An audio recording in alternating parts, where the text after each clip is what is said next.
Good evening, everyone. Welcome to the March 22 hybrid meeting. There are what, 25 people here?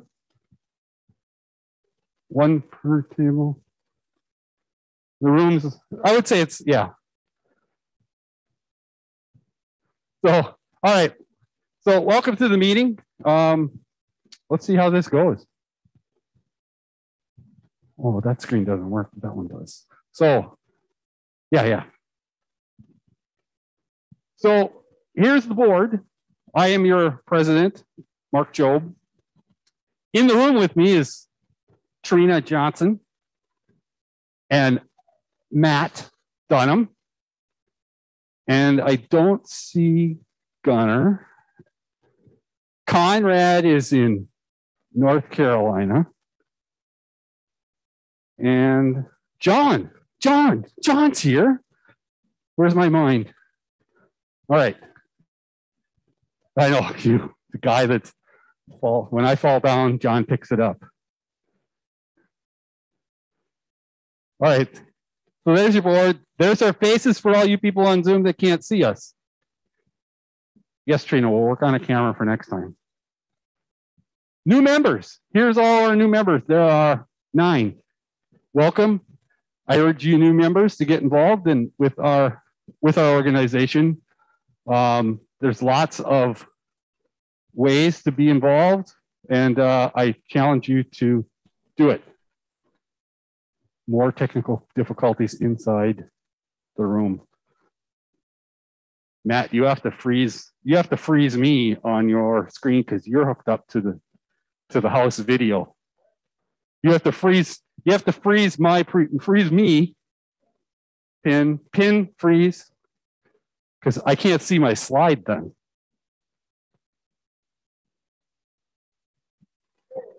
There you go. My next slide. Thank you. Thank you, volunteers. I know there was a event at ELO, the Baylor Candlelight event.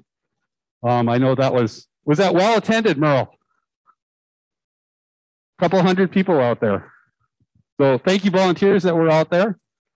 Took care of basically knocking the bugs out of the observatory after it was asleep all winter. And then I know there was a BSIG event that was held. And so thank you to the volunteers that took care of that, the recording and the posting of the video and all the things that happened there and the people that put it on. Doug and Suresh, always a good job as usual. And I know there's work going on the website. I presume vaults, that thing must be getting close.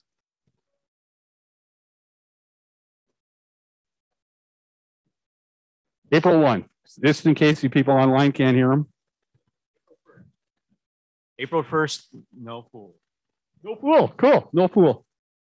Next meeting, we plan on being back here, everyone. So yeah, our plan is to run this next month the same as we are now.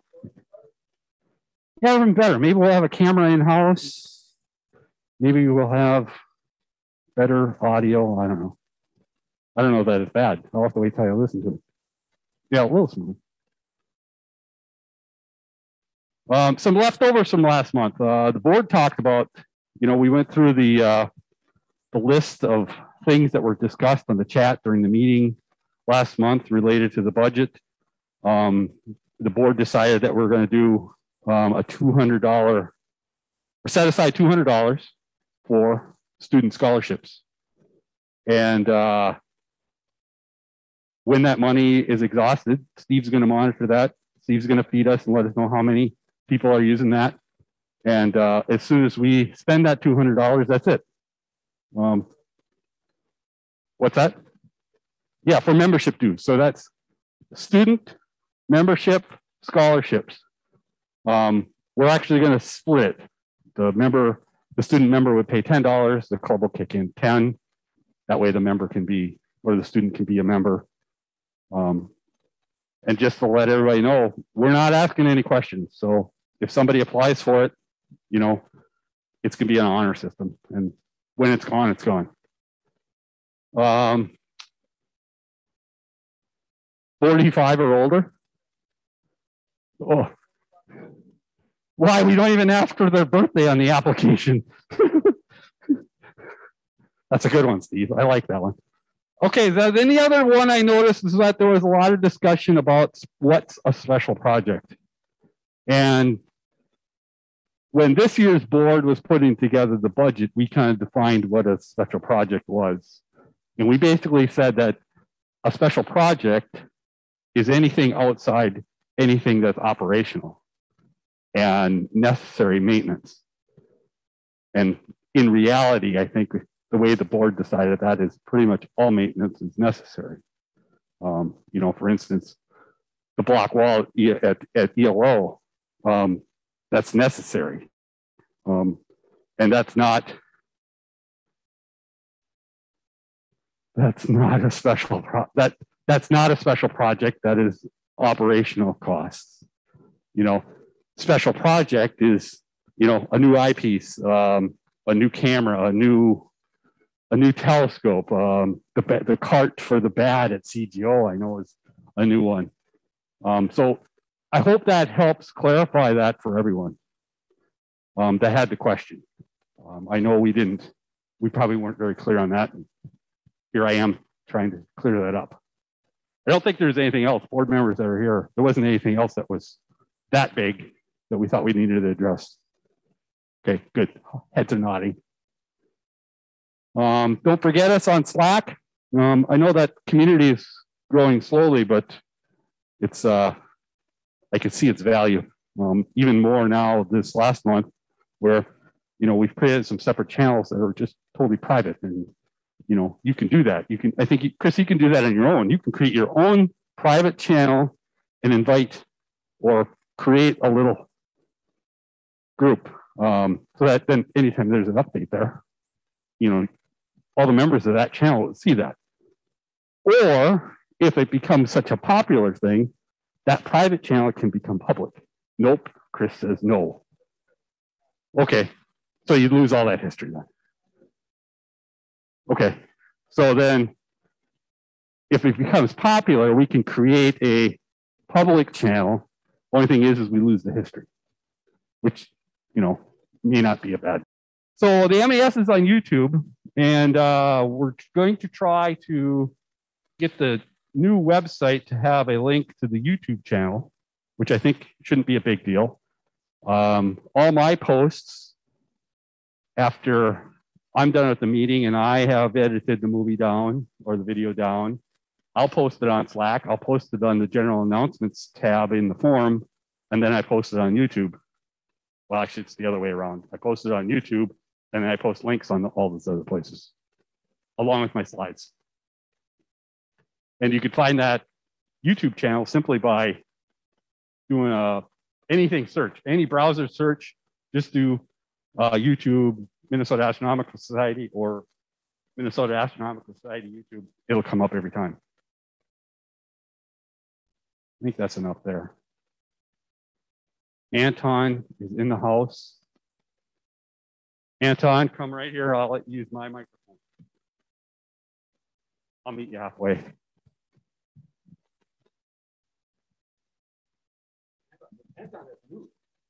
Yes, well, our Lunar Scope program is active as always. We have 16 telescopes now of all types, plus our long list of short courses or courses on DVD that are actually pretty good. Anyway, it's our slow season, of course, so I only have 4 telescopes out now. One's reserved, so the other 11 are available. If you want to borrow one of our telescopes or one of these DVDs, go to our website under Members, Loaner Scope, and you can just select exactly what you want to use. And any questions about it?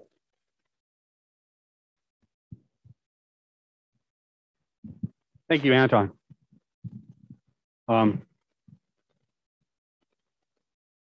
have to get a spring for that thing. Events before the next meeting. A couple cool ones, at least from my perspective, a couple cool ones. We are rusty at this. We kind of suck at these live meetings. So the things that I find interesting for the next month are the not the full moon, but Venus, greatest elongation, spring is coming. Daylight savings time. Is that this weekend or next weekend? It's the 12th. Whew. Good, we get another week. Lose an hour. I don't want to lose an hour. Let's see. I think I'm kind of excited about that. There's a conjunction. Oh yeah, Mars and Saturn conjunction early morning, April 4th. I'm looking forward to that one. So that might be one thing that gets me out of bed. And then that's about it. The rest of it. I'm more interested in the April 1st one. That should be, shall we say, interesting to some of the jokes that might come around from that one. The new moon on April Fool's Day. That'll be fun. Actually, you know what? Since that's on April 1st, that means there's going to be two new moons in April. What do they call that? If 2 full moons is a blue moon. Is it a blue new moon? Okay, I'll leave you with that. I think it's called a black moon. Yes, that's even better. Okay, so Star Party's coming up. Star Party at Eagle Lake has been canceled. The Messier Marathon has been canceled due to rain. Well, just for March. Yeah, right. We all know that wasn't real. It might have been kind of cold anyway. But so it'll be in April then. But we can't bring back that first. We can't bring back the first Eagle Lake Public Star Party because that can't be in April. The first one will be on March 12th. That was rain or shine anyway, wasn't it? I mean, that was shine only, right, Merle? Yeah. Moonshine. A little bit of moon. And that's about it. I mean, because that first weekend in April will be. Oh, so that'll be before our next meeting. That will be April 1 or 2. Yeah, 2 or 3 or something like that. It's April 1st. Oh, hi, Dave. Hi. Okay. Can everybody hear me okay? Yes. Okay.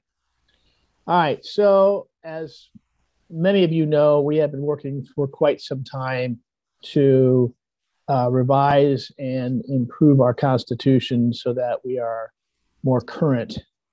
Because, and if you go to the next slide, the original Constitution was drawn up in 1980. It was revised in 1986, and really there hasn't been any change to it since then. But there's been numerous state and federal statutes that have been established in the meantime. And the society is required to adhere to all those statutes, even if they're not addressed in the Constitution. So updating the Constitution was really needed. It helps protect the society and its leadership, but it also provides the membership with more detailed information about the workings of the society.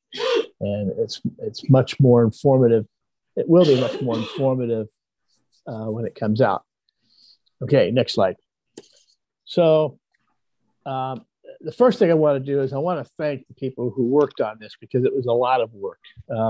The attorney that we have, our nonprofit attorney, provided a template which the committee then edited. And at one time or another, all the people that are listed here were on the committee. And I want to thank each and every one of them for the hard work they put in on this, because I know there was a lot of hours put in going through the template and kind of, I'll say, customizing it for our particular situation.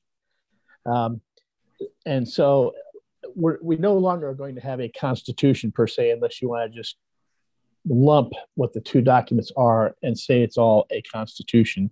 What it is are the amended articles of incorporation for the society and the bylaws that are associated with that. And we'll explain how each of those differs a little bit in a little bit. Okay. Once we get done with those two documents, the attorney is in the process of finishing up the final draft of those based on our input. and that will be reviewed by the board and then presented to the membership for ratification. And we're targeting the April meeting for that. Okay. And I'm going to tell you that it grew from what was originally about 3 pages to what is about 30 pages now.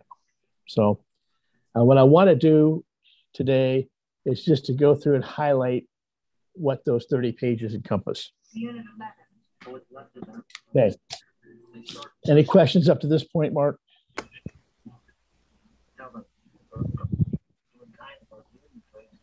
Okay.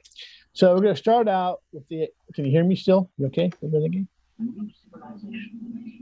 Yes, we can hear I you. hear some back. Okay, No I hear some background noise, and I just want to make sure. Okay, good. Okay, so the amended and updated Articles of Incorporation. So the Articles of Incorporation are the agreement between the society and the state of Minnesota. Okay, and it consists of 8 articles. All right. First article is just the name of the organization. What are we going to call it? Okay. The second article is the registered office address and mailing address. Okay, now we don't really have an office per se, and I don't, so we don't really have a brick and mortar building. You could say Eagle Lake Observatory, but that's really not a good location for a mailing address. So the attorney said that she would be more than happy to have us have her address as the mailing address, which is because about the only documents that are going to come to the mailing address are probably official documents anyway. So it's good to have her address in there. And then the mailing address, of course, is our post office box that we've always had. So the office address is the attorney's office, and the mailing address is one we've always had, the post office box. So the purpose, and one of the things that we've wrestled with for a long time is the way that the purpose is worded, because we have had problems getting the state of Minnesota to issue us an exemption for sales tax, because it says in there that we are for scientific and religious purposes as well as educational and charitable purposes. Unfortunately, that is wording that cannot be changed by the statutes. So, but the attorney is well aware of this problem, because we're not the only people who have this problem with the state of Minnesota. Okay, and she's gone to bat for others to do. So you're going to still see that wording in the purpose for the Articles of Incorporation. But if we have any problem with the state, the lawyer is going to work with us to get them to understand that, we're not doing anything that would warrant not exempting sales tax for us. We are a nonprofit organization. I'm going to stop right there. Have any questions at this point? No questions in the house. Okay. I don't think there's any on the chat either. All right. But there's somebody on the chat that has an open mic, and we'd appreciate it if you muted your mic, please. Okay. All right. There's Article 4, which are the exemption requirements. That's kind of the boilerplate stuff that's in there. Article 5 talks about membership in the board of directors. Article 6 talks about the limited liability and indemnification of the board of directors, just like a corporation.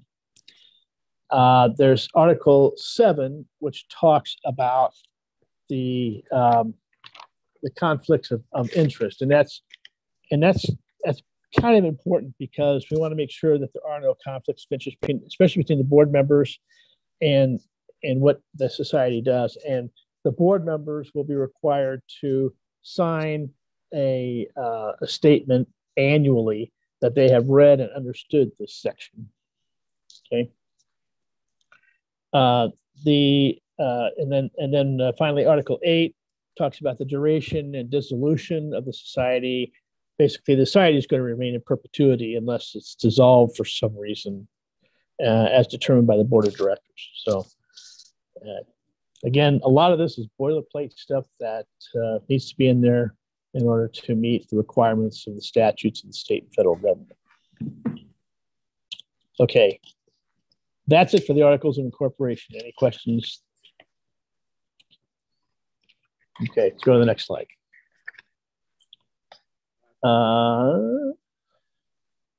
Next slide, please. I'm working on it. All right. Bylaws. Okay, so the bylaw is the agreement between the society and its membership. Okay, it expands on the Articles of Incorporation and provides greater detail around the operation of the society. Okay, there are a total of 10 articles and 20 pages associated with the bylaws. And we're going to go through the articles, and I'll briefly explain what each of the articles does. Okay, so let's go ahead and start with that. Next slide. So Article 1, again, is the name and the corporate seal, which is an optional thing. We don't really have a corporate seal per se. We got a logo, but not really a corporate seal. But the name's the same, of course. Location, same as the Articles of Incorporation. Okay, the office address is the lawyer, mailing address is the one we've always had. Article 3 is the purpose. And again, it's the same as the Articles of Incorporation. It's expanded to give a little more detail about our educational and charitable side. But again, that wording is very similar to what's in the Articles of Incorporation. And so, of course, again, the lawyer will work with us to get the state to give us the tax exempt designation. Article 4 states, it's called a voting membership. And basically what it states is that the society is going to have a membership, and it talks about the different kinds of membership. Okay. Now, and the annual dues and fees and assessments and the rights of the members, and the membership duration. Okay. It outlines what constitutes member resignation, suspension, or expulsion, and sanction, and the procedures around those actions. And this article also addresses how a member can be reinstated and the purpose around that.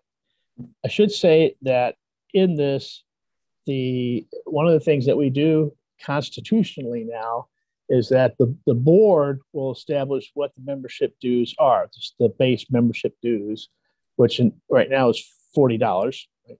And constitutionally, we now have that a patron membership is 2.5 times that, and then a student membership is 1/2 times that. Okay. Before, I think it was just an understanding. I don't know that was actually in the Constitution. Okay. Article 5 defines the meetings of the membership, the notifications that are required, particularly around the annual election meeting and the business meeting and any other special meeting we have, and what constitutes a quorum. And a quorum is going to be changed to 5% of the membership. Rules around the voting, what decisions required to approval by the membership, and the meeting procedures and decorum.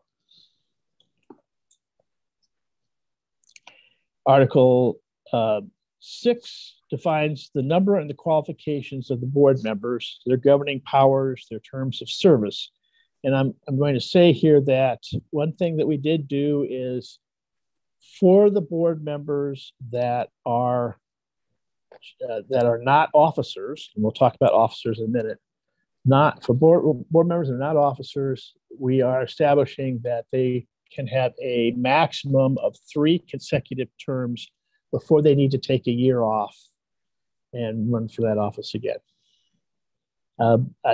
Prior to that, it was open-ended for all of the non-officers. Okay.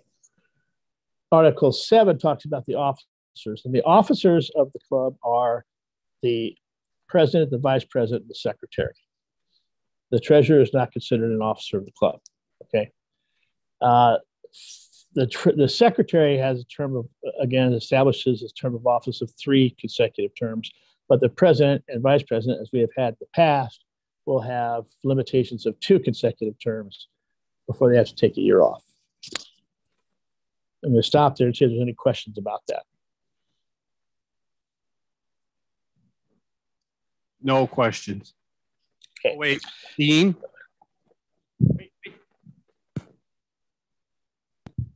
How long is a term? A term is 2 years. How are those term limits determined? How are term limits determined? I'm not sure I understand the question. How was it decided that one office had a term limit of twice, another office had a term limit of 3 times, et cetera? Arbitrarily. You get The that? idea, though, but let me tell you that the idea is that we don't want a perception if somebody stays in office for a long period of time. We don't want the perception of the membership that we have, a group of cronies, running the society that are, keep getting into office all the time. So and I talked to a lawyer about this too, and she says some organizations have that, but really the best practice is to have some sort of term limit. Okay. And so we already established that the president and the vice president have a 2-year term. That was in the old Constitution, and we just retained that. But we also feel as though other members of the board should have a term limit as well, so that we keep rotating board members, and we just keep fresh ideas coming in and keep the board from being stagnant.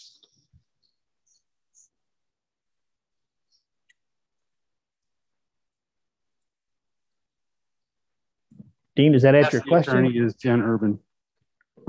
Yes, the attorney is Jen Urban. Yep. Dean, does that answer your question? Yes. Okay. Any other questions? No questions in the House. Okay. Committees. Basically the board will define the. Let me. Sorry, I got to turn the page.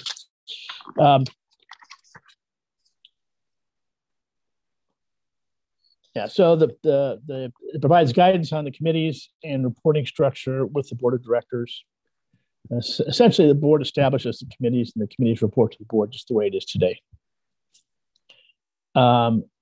Volunteers just states that we will train volunteers and provide insurance protection while serving the society, much like we do today.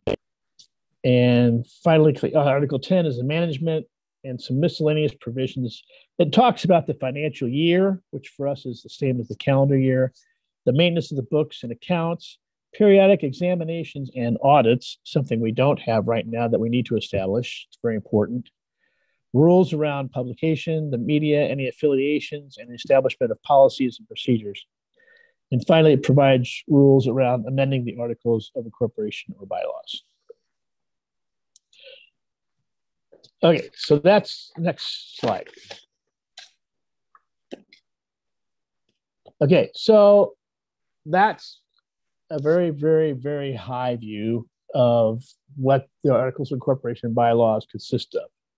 The plan here is that we're going to, as soon as we get this back from the lawyer, we'll go ahead, the board will review it, and then we're going to post this so that people can go online and take a look at this prior to the vote, or at the time of the vote. What do you decide on that? What's that, Dave? So prior to the vote. Yeah, so, prior to the, yeah. So people can take a look at the articles of incorporation and the bylaws. And if they have any questions, then they can go ahead and email me with questions, and we'll try and answer all their questions. And then I think the plan is at the April meeting, if we get it in time, and I say in time because we need to notify the membership that we're going to have a special meeting just for the ratification of the Constitution in April, and we need to give them, I want to say 15 days, 10 or 15 days notice at least on that. I have to double check that. But we need to give them notice on that and give them the opportunity to take a look at the Constitution before we do the voting. And we're going to check with Jen Urban on how we're going to ratify this, because technically, I believe we have to ratify this new Constitution under the rules of the old Constitution, which is really unfortunate, because in the current Constitution, it says that it can be amended by 2/3 of the vote at any business meeting, but you have to have a quorum at the business meeting. And a quorum at the business meeting is more than 130 members. Right. So 130 members. And so that's a problem, right? So because I don't think we've ever had that many people at a meeting. Never. So we have to talk to Jen about, what our options are on this to make sure that we can ratify this and do it legally. Okay. I don't think there's any problem with voting online. I think that's okay. But we're going to have to also figure out how many people actually attend the meeting. So more to come on that. Let me put it that way. And I think that's the end of this. We do plan on keeping voting open for a period of time to give for about 30 days after the April meeting to make sure everybody has, the opportunity to go in and vote on this. Cool. All Any right. questions in the house? Dave, I have a question, but I'll send it to you later. Okay. All right, cool. All right. Thank you, Dave. Thank you very much for, presenting a very dry subject. It's something we have to do. We don't have a choice. We got to get this done or else we're going to get in trouble. That's right. That's right. Yep. And again, I want to reiterate that I really appreciate everyone who's worked on this, Clayton and Bill Glass, Anton, Merle, Mary Williams, Dave Johnson. At one point or another, they were all involved in this, and I appreciate their putting time into it because it was a lot of work, and I know that. And personally, I've done this before in my life. It's painful. So It's painful. It is. As anything dealing with the government usually is. Correct. All right. Thanks, Dave. Thank you. Bye. All right. Off we go back to our regularly scheduled program. Just a message about COVID. We're still going to require masks in classrooms and observatories for the time being. We know the CDC is supposed to update and loosen. And I think what they're going to do is just pass it down to the local level, and the local level is going to decide what that is. And if that's the case, then the board is going to just monitor the state of Minnesota and decide where we go from there. The last thing we want is anybody to transmit something to anybody else. So we don't want anybody sick, period. Public service announcement. I don't know if Bob is on tonight, but I'll do this real quick because we're getting crunched for time. The local International Dark Sky Association is having a meeting the end of March. Thursday night, they're having a panel discussion, and that's open, and there's a Zoom account or a Zoom thing, a Zoom meeting, and that is published on the forums, and it's also published on Slack. And I think that's about it where that is. And then Friday night, they're going to have a star party, and they're looking for some help. They'd like some scopes to come out, set up. I presume that is a shine event only. I can't imagine if they do something that if it was cloudy. So that's all I got on that. You contact Bob Foucault. He's running and heading this thing up. He's part of the local chapter, and he's going to do that. And his email is included, I think, on the forum, and is also on the Slack channel. Beginners Special Interest Group has got a meeting March 19th at 1 p.m. Bob King is going to speak about auroras. Call for Gemini articles. If you have something, get to Father Brown, and he'll publish it for you. He'll help you write it. He'll do all kinds of things to get you there. Anything that you want to talk about. Hey, look it. We're up to Jerry Jones.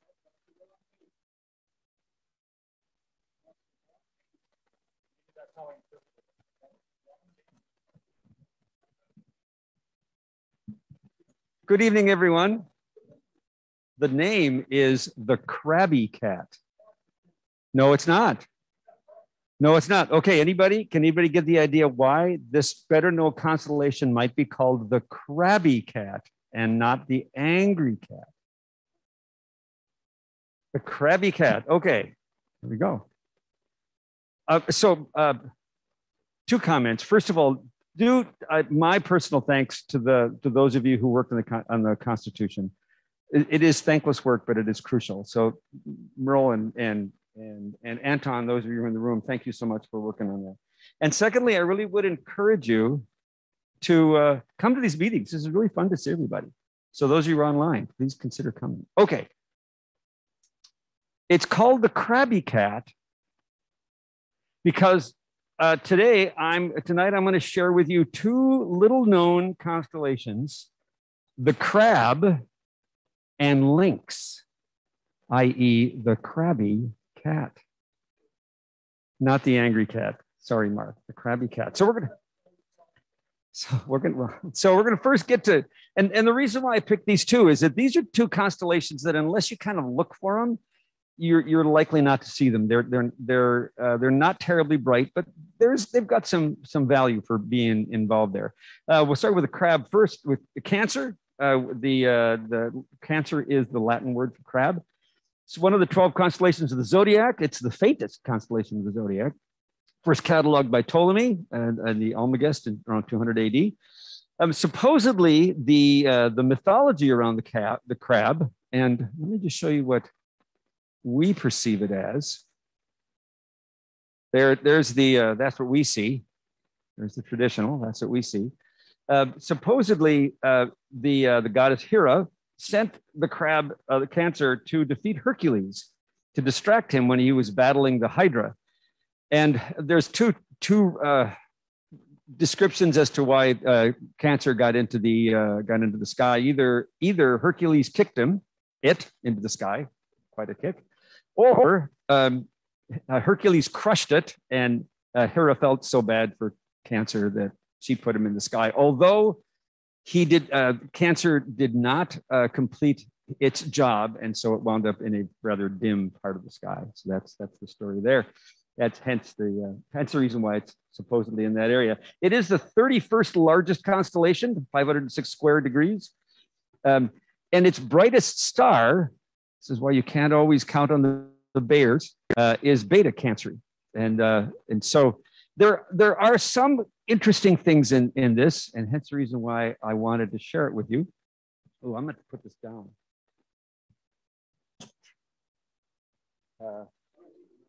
You're going to be the mic stand? Yep. Thanks, Mark. All right. I just don't want to swallow it, if that's okay with you. Okay. So it's got a couple of great doubles and triples. Like here is one that's really rather beautiful, Tegman. And it's a challenge. And part of the reason why I picked these constellations is there's some cool stuff to look for, but it takes a little bit of work. Some of these things will be naked eye, some of the binoculars, some of them telescopic. Tegman is an interesting triple. Now this is the part that's easy to see. Here's the part that's harder. Here we have about 5 seconds. Here we have 1 second. So this is much tougher to see. But when you catch it, it's really a fun triple to find. Another thing which is very cool in this constellation is up here, Iota. And this is a beautiful double star. What's cool about this double star is that, closer here, is that this star is a wonderful yellow-orange, and this one is a white dwarf. So in the eyepiece, it looks blue. It's kind of like a dull blue. So it is a really a spectacular colored star. There is another for those of us who like looking at color in our skies, especially when we don't have a lot of we don't want to necessarily have to go to a dark sky site. There is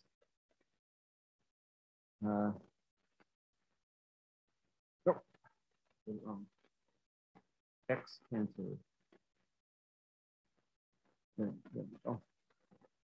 Which there it is, which is a beautiful, beautiful carbon star. And it's so clear, the red is so clear, and it's in a rather nice field of stars here, but you can see the red in your finder scope. You can clearly see it in the telescope as well. So it's got a couple of Messier objects. This one right here, which is M44, which is a fairly open cluster. It's also called Chrysope. I probably misspoke that one. It's a fairly open cluster. It is in the dark sky. It's easy to see it from a naked eye. It's a good binocular image. Not quite so good in telescope. The circle here is a 1 degree field of view, so you can kind of see you don't quite get all of it. Another one, which is M67, which is down over in this neck of the woods. And to my taking, this is a nicer nicer open cluster to look at because it's a little more dense. It's a little bit smaller, and it just looks nicer. It just has a nice arrangement. And then there's one galaxy which is kind of cool to look at, and it's NGC 2775. It's right here, and it's in this neck of the woods. And for years, I thought this was an elliptical. You can see it has a real elliptical look to it, but it's called a flocculent spiral. And flocculent meaning woolly. So it's a woolly spiral. How about that? So you've got a woolly spiral inside of a crab next to a crabby cat, which we will get to right now. So here's Lynx, and this one was invented by Johannes Sibelius in the late 1600s. 545 square degrees, 28th largest, just behind good old Cepheus. It has no myth. That's the reason why it's crabby. The reason why Hevelius called it the Lynx, and we'll just take a look and see how it supposedly looks. There's the Lynx. I'm going to guess this is supposed to be the tail. The reason why he called it the Lynx is because even in the 1600s, end of the 1600s, you had to have lynx-type eyes to be able to see this constellation. So it has more to do with the fact that it's faint than anything. No kidding. I read that in at least 2 places. It was originally part of another constellation, the Jordan River, which moved all the way from up here down to here in this area. And that was the early 1600s by Petrus Plancia, who was also the guy who invented Camelopardalis and Monoceros. We have those to be happy about. So Lynx has a couple of nice doubles. And unfortunately, while I was able to, one of the things I like to do, I like to observe these things before I share them with you. And unfortunately, while I got out to look at crab, at good old Cancer, I wasn't able to spend the time looking at Lynx. So, so these are some things I've seen in the past. Lynx 12 is a beautiful triple. And triples are so much fun. If any of you guys enjoy looking at double stars or triple stars, you might consider the multiple star system AL program. It is full of magnificent systems like this. It's a fairly decent split, 2 seconds and 9 seconds. There's another one not too far away, 19 Lynx. Oops, I just spelled it wrong. There you go. Oh, see, you're getting me nervous, Mark. You're so close. I was going to talk to you about that. And this is a very easy. It's a very easy double to split. 15 seconds here. Very, very nice. Very lovely. The 2 things that are also interesting to look at in this is that Lynx has what is called the Galactic Wanderer. The Galactic Wanderer, the Intergalactic Wanderer. It is the farthest away globular cluster that encircles our Milky Way. It was originally thought that perhaps it came from another galaxy, hence the reason why it was called the Intergalactic Wanderer. But since then, it's been figured out that its orbit around the center of the galaxy really goes outside of the Magellanic Clouds, and which is what makes it so interesting. So if I scoot over here into this and we go out, we can see this is how far away it is. It is a really long distance from the center of the galaxy, and hence the reason why it was thought of as the Intergalactic Wanderer. The other thing which is of interest in this neck of the woods is another NGC, and because it looks interesting, especially through the telescope. NGC 2683, there it is, thought it was in that area. And this is called the UFO Galaxy. And the reason why it's got that name, if you imagine this image turned, maybe 250 degrees, you can see that this is the top of it, and it looks like an old style UFO space saucer. So hence the reason why it's called the UFO Galaxy. So and it really does look kind of cool in that sense. So there you have it. There are the two constellations I would encourage you to take a look at this month: the Cancer and the Lynx, and consider the Crabby Cat. We've all seen them, haven't we? Thanks, Chris. Actually, it was a Florida, a university in a university in Florida, that coined it that. So now you know. I'll leave it right where it sits. So with that, any other questions? Of course not. Get out there and observe. Crabby Cat. You're not done. You're up with awards. Oh, am I up with awards as well? Awesome. I have to stop sharing. Okay. So now I get to go to wear my other hat, which is the I have the pleasure of being the Astronomical League Coordinator. And one of the jobs of the Astronomical League Coordinator is I take care of all of the projects. So when any of you do projects, you have the right. You can either send them to the national coordinator should you so choose, or you can send them to me, and I can work through them and make sure everything's in order. Then many of them I can sign off on. Some of them I have to send in. But so what that means is the certificates come back to me. So I have the pleasure then of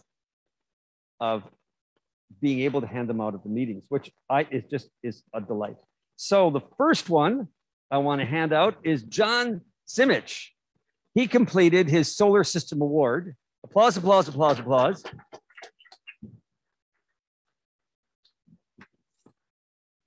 And you received a great letter, by the way, from Chuck Allen, who was very complimentary of your hard work.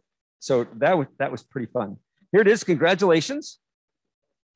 And it's yeah. And would you share a little bit about just what went on, how you did it, what you had to do? Okay, well, this is an interesting award. I don't know if any of you have done this program before. I know a number of you have, I'm sure, but I found it took me quite a while to do it because the solar system is so diverse in observing styles, techniques that you use. The objects are completely different as far as techniques you use when you're dealing with the sun, the moon, and all the planets. Even the planets in themselves. Venus is completely different than Jupiter. It's completely different than Mars. It's just, and the moon is in its own realm in itself. And I was fortunate in this event also in this program while I was working on it, that I had a solar eclipse in 2017, and we had one of the best comets of my life, Neowise. So I integrated those two observations into this program. And I also, thanks to something Merle brought up, Merle a few years ago told me about observing. He says, I do a lot more observing during the day, more and more as time goes on. And I never really did observing during the day, other than let's see if I can find Venus, that kind of thing. And I started doing it in my Lunar 1 program. The moon is a whole lot easier, but Venus is made for observing during the day. Because if many of us, we've seen Venus, and at night it's so bright you can't tell what phase it's in. Okay, so you have to either use a filter, or the technique is typically at dusk, to get some background light sky. Well, in the day, you don't have to worry about that. There's plenty of background light sky. The challenge in the day is finding it. And I have Sky Tools. I looked at the azimuth on Sky Tools at the time, and I got out my cell phone and I pulled up the compass and I went, oh, it's at 179. Because you can always see it at the meridian. It's always perfect. And so 179, and boom, it's okay. I line that up with the peak on the neighbor's house or the tree branch, and I just follow that up, and there it is. And it took me, it's a little more difficult when it's in the smaller phases, but it's a lot of fun to do that. And one thing with this program with Venus is the change in the size and the phase as it's hitting inferior conjunction is just amazing. I've seen it here and there, but I've never really paid that much attention to it. But yeah, that's just some of the highlights of that. Thank you. Hold on. That is really an outstanding project. If any of you have any interest at all in the solar system, there are 25 different projects that are listed there, and many of them are, even just to do one of them, many of them are just really a delight. The second award I have the pleasure of presenting this evening is to our very own Presidente, Mark Jobe.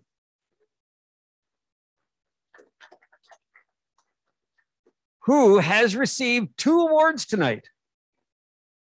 2 awards, the silver and the gold level of the Astronomical League Library Telescope Award.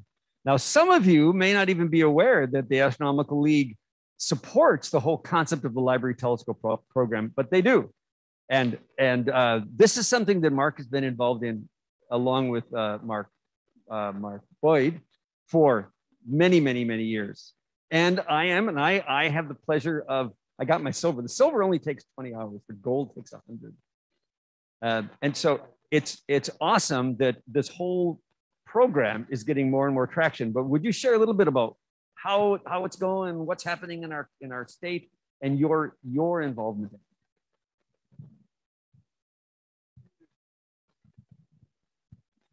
Thanks, Jerry. Yep, no reason to bring the music out. Thank you, Jerry. So the library telescope. So the library telescope is basically a 4.5 inch, what do they call it? Star blast. Yeah, an Orion star blast. I think it's a fantastic little telescope. You know, I've had the opportunity to use it several times as I've been testing, after I've been fixing, and that's really the stage I'm in now. So Mark Boyd and I got together, it's almost 4 years ago, I think. And we built 20 telescopes kits for the Great River Regional Library System out of St. Cloud. So that covers a big chunk of west central Minnesota. I would say from Wilmer as far north as, wow, I think it's even north of Fergus Falls again. I mean, it's a huge chunk. So I think there's like 7 or 8 counties that are involved. There's 30, I think there's 32 or 33 libraries associated with that. And they have 20 telescopes. Interest has kind of dropped off from the patrons of the libraries for whatever reason. It was super busy in the beginning. If you wanted a telescope when we first released them to the field, you couldn't get a telescope probably for 4 or 5 months, the wait period. And that's what 20 means. And then COVID happened. And for whatever reason, it hasn't picked back up again.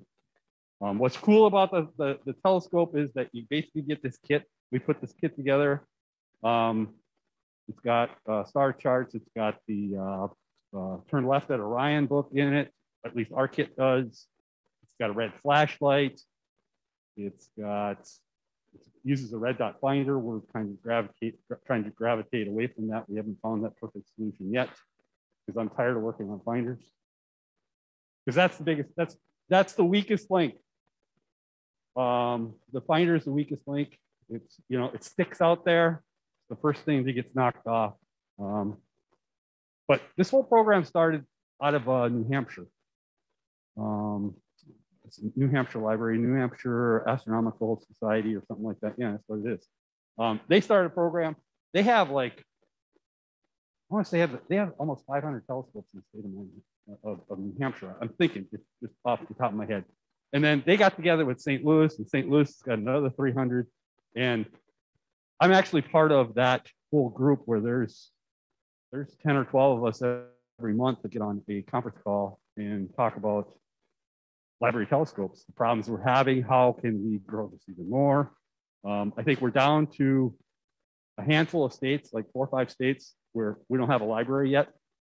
One of them is my old home state of North Dakota. I'm going back there. I'm going to go see the librarian at my hometown and go, hey, either you buy one or I'll donate one, but you're going to have one. So then I can maintain that. Give me, like I need a reason. The sky's dark there, but never clear. I don't know. I mean, it's a fun program. I see Mark Peterson's in the room too tonight. He also is a participant. We also built 15 telescopes and put in Northwest. Wow, it's a really long name. It's Northwest School District, Northwest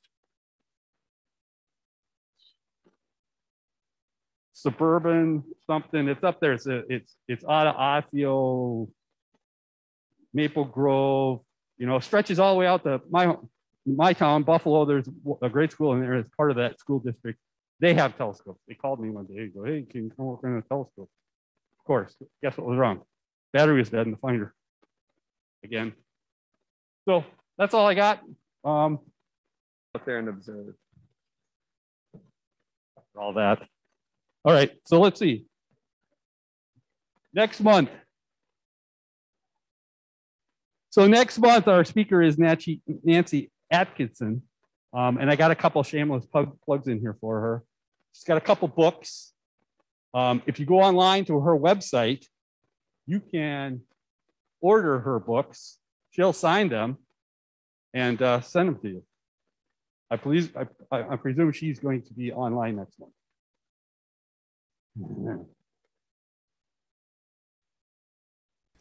Oh, thank you, Ron. So, before we get to the main speaker, can I put it in a quick plug? 10 seconds. Okay, next weekend, MarsCon in Bloomington, science fiction convention, but Minnesota Astronomical does have a display there. We've had a display there for the last 22 years. I know that Lauren Nelson helped out with that, and we can use help for that this year. See me, send a message in chat or something, and we'll see what we can work out.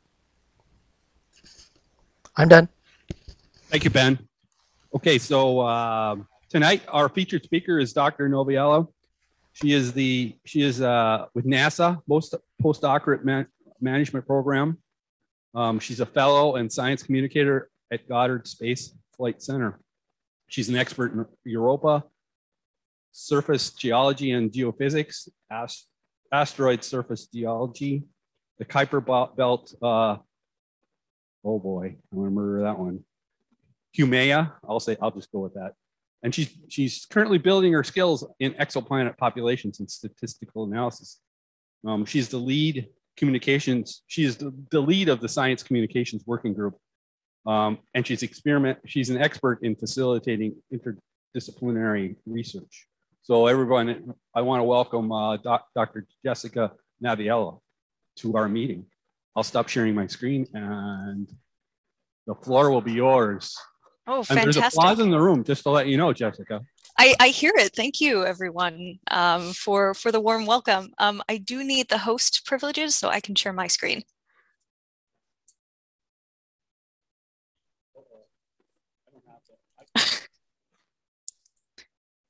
But I do have a very fun presentation teed up. Now, I think if you click on the share screen button on the bottom and hit that arrow up. Oh, now I see it. Okay, I do have that capability. Thank you. I think I had checked before and maybe I didn't see it. Okay, let me, boom. Okay, wonderful. So, hello everyone. Let me begin the presentation. It's so wonderful to be able to speak to you tonight. I hope that you forgive me here because what I'm going to be talking about isn't so much star related like a typical astronomy night might be, but I'm going to talk to you about the planets in our own solar system with the understanding that in order to better know about what's going on in other solar systems that exoplanets exist in, we need to understand what's going on in our own solar system and try to figure out the processes that got our system to look the way it does today, because it turns out our solar system's a little bit weird. So part of the reason why it's so weird is that we have an abundance of water. So I'm going to be talking to you tonight about water in the solar system and beyond, and how this familiar chemical has changed the evolution of planets, and it's changed the potential for life in so many different areas of the solar system and potentially beyond it. So I thought I might begin with a little bit more introduction into who I am. My name is Jessica Nobiello. I graduated from Arizona State University in 2019 with my PhD in planetary geology. So I studied asteroids and I studied Europa. So a little bit of a weird connection there, but the truth is that I just switched my research focus from asteroids to Europa. Then I went even further out into the solar system by studying the Kuiper belt object Haumea. The job that I have right now is very interesting, and it's unusual because it's half management and half science. So if you have any questions about that balance or about what I do in terms of NASA management versus NASA research, feel free to ask about that at the end as well. And then I'm going to put in a plug for Nexus, which is the group that I am a part of, that I do a lot of the management work for. That is the Nexus for Exoplanet System Science, which is the part of NASA NASA astrobiology that focuses on the habitability of exoplanets. And one of the biggest contributors to habitability is the presence and abundance of liquid water on a surface. And we have quite a few examples of this in our own solar system, and we typically call them ocean worlds. Right here, what I'm showing you is a screen of some of the most famous ocean worlds in our solar system. Of course, we have the Earth. That's where we live. It's very much a water world. We also have Europa, which is one of the moons of Jupiter, with an enormous ocean, actually. The spheres of water that you see next to the actual planets and moons, that's the amount or the estimated volume of water present in their hydrospheres.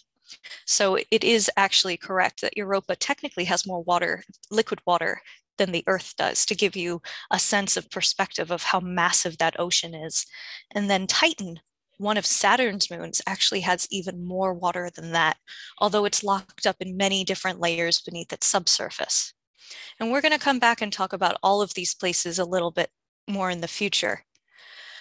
But I want to be clear that when I say an ocean world, that we're all on the same page about what I actually mean. So the definition of an ocean world is a terrestrial planetary body that contains a substantial amount of water as hydrosphere on its surface or locked up in a subsurface ocean, like what we might see on something like Europa, Enceladus, or Titan. But of course, we have the Earth. And then when we think about a world that isn't Earth, that is an ocean world, Europa does get thrown out as the perfect example. It was one of the first places in the solar system that we recognized to have a liquid water subsurface ocean. And that was a really exciting discovery in the late 90s, early 2000s by the Galileo mission team. And I'm going through a lot of this pretty quickly, I promise. We're going to start at the beginning and work our way forward, but I'm introducing you to the concept of like what we're working up to in terms of what are we looking for when we talk about studying exoplanets and their habitability. But why study Europa at all? I mean, aside from the fact that it was one of the first places that we found liquid water. So we did confirm, and I say we as in planetary science, because this was done very far before I got into the field. But what was interesting about Europa is that it is confirmed to have a salty liquid water ocean that is globally extensive, which means it's everywhere on the planet. There's a layer of water almost probably actually everywhere that you could go. If you were to drill down through the ice shell, you would always hit that liquid water ocean. And the way that there's a really cool story of how they figured it out, and you should ask me more about it if it really interests you. But the way they did it is they actually measured the induced magnetic field that the Galileo mission detected, and they discovered that it varied a little bit every time Europa came around. So Europa was inducing its own magnetic field as it traveled around Jupiter. And that led to the discovery of not only is there an ocean underneath it that's conducting all of this, this electricity, which is creating this magnetic field, that there must be some kind of salt in it. So some kind of polarizing molecule to help it conduct. So that was a really interesting discovery. But there's also a lot of evidence that the ocean itself is interacting with the surface of Europa. All of that red gunk that you see on the picture, that is actually the salt that has come up from the interior and it somehow made its way to the surface. Exactly how that happens is still an outstanding question. I certainly have my own ideas, but the point is we know that it's happening because we see the evidence of it happening. And we also wonder if certain locations on Europa might be more amenable to finding things like biosignatures or signs of life that could be living in Europa's ocean or even in the ice shell itself. So there's a big push to study Europa as one of these places where life in our solar system that isn't on Earth might be discoverable. And that's the biggest question that drives the exploration of Europa, and it's driving a lot of future missions, is this fundamental question of whether or not Europa is habitable with its vast liquid water ocean, its abundance of salts that could be nutrients for any kind of life that might be there. The heat caused by its orbit around Jupiter actually causes a lot of friction to the ice shell itself actually moves around, causing friction, which leads to heat. The point is, Europa's got a lot of ingredients for life. However, we need to go back to the beginning to talk about exactly how water helped get us where we are today and how water ended up helping or existing in so many different places in our solar system and may have escaped our notice until fairly recently. So, back in the beginning of the solar system, before any planets even existed, about 5 billion years ago, the sun itself was in the process of collapsing from its big stellar nursery. The space around the proto-sun is filled up with gas and dust.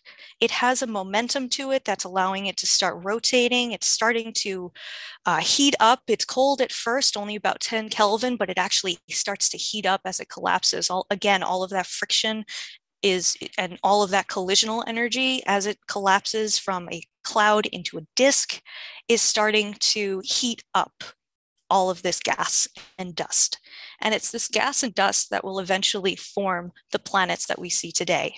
Although we do understand that different parts of this dust cloud are going to have different compositions. And we actually use that as a marker of where planets might have formed and where they come from.